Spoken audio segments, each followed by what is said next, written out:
कृष्णाय वासुदेवाय हरे परमात्मने प्रणतः क्लेशनाशाय गोविंदाय नमो नमः।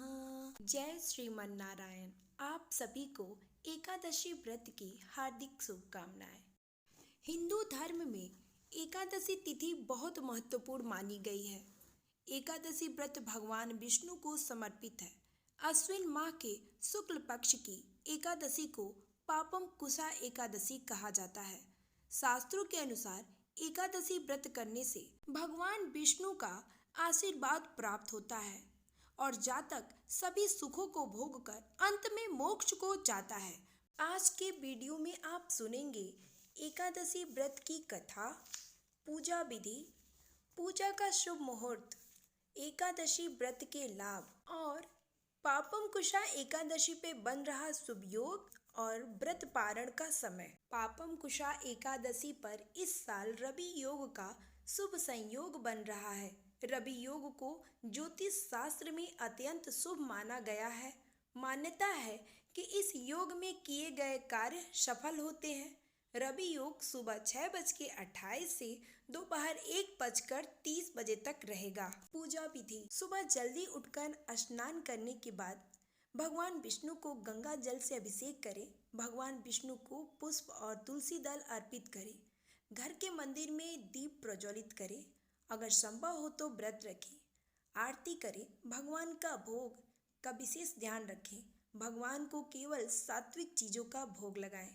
भगवान के भोग में तुलसी दल जरूर शामिल करें। ऐसा माना जाता है कि बिना तुलसी के भगवान विष्णु भोग ग्रहण नहीं करते। इस पावन दिन भगवान विष्णु के साथ ही माता लक्ष्मी की पूजा भी करें।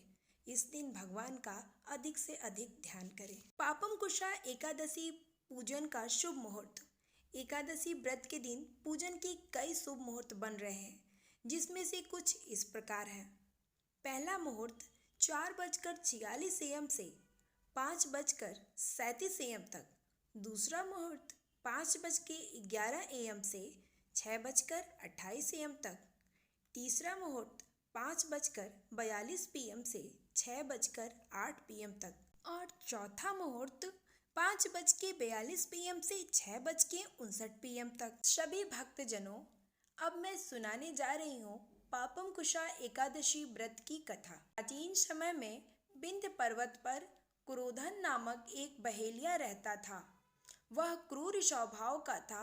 उसका सारा जीवन हिंसा, लूटपाट, मदपान और गलत संगति पाप कर्मों में ही व्यतीत हुआ था।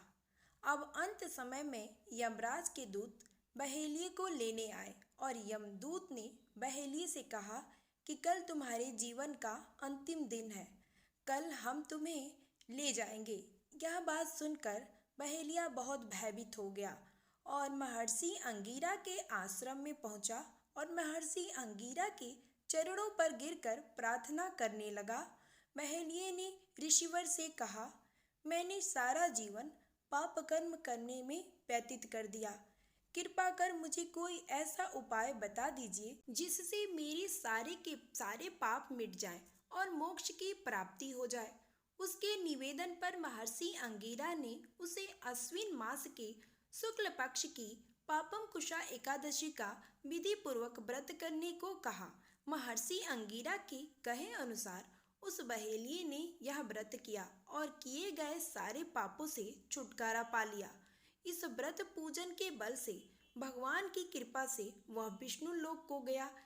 अब महाराज के यमदूत ने इस चमत्कार को देखा तो वह बहेलिया को बिना लिए ही यमलोक वापस लौट गए। एकादशी व्रत के महत्व एवं लाभ: अर्जुन कहने लगे भगवान श्री कृष्ण से, हे प्रभु, हे जगदीश्वर, अब आप कृपा करके मुझे अश्विन माह के शुक्ल पक्ष की एकादशी के विषय में भी बताइए। इस एकादशी का क्या नाम है तथा इसके व्रत का क्या विधान है? इसका व्रत करने से किस फल की प्राप्ति होती है? कृपया यह विधान मुझसे कहिए। भगवान श्री कृष्ण ने कहा, हे कुंती नंदन, अश्विन माह के शुक्ल पक्ष की एकादशी का नाम पापम कुशा एकादशी है। इसका व्रत करने से सभी पाप नष्ट हो जाते हैं। तथा व्रत करने वाला अक्षय पुण्य का भागी होता है। अश्विन मास के शुक्ल पक्ष की एकादशी के दिन इच्छित फल की प्राप्ति के लिए भगवान विष्णु का पूजन करना चाहिए। इस पूजन के द्वारा मनुष्य को स्वर्गलोक की प्राप्ति होती है।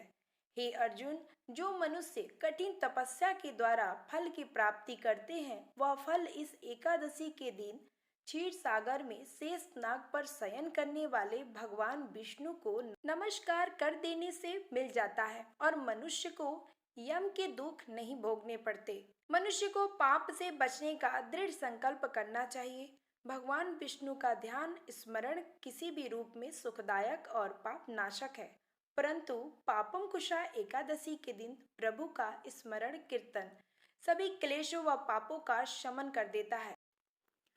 पापम कुशा एकादशी व्रत का पारण समय। पापम कुशा एकादशी व्रत का पारण 26 अक्टूबर को किया जाएगा।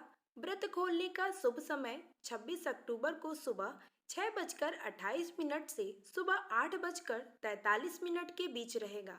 पारण तिथि के दिन द्वादशी समाप्त होने का समय सुबह 9:44 है। जय श्री हरि। कहानी पसंद आए तो वीडियो को लाइक करिए, चैनल को सब्सक्राइब करिए।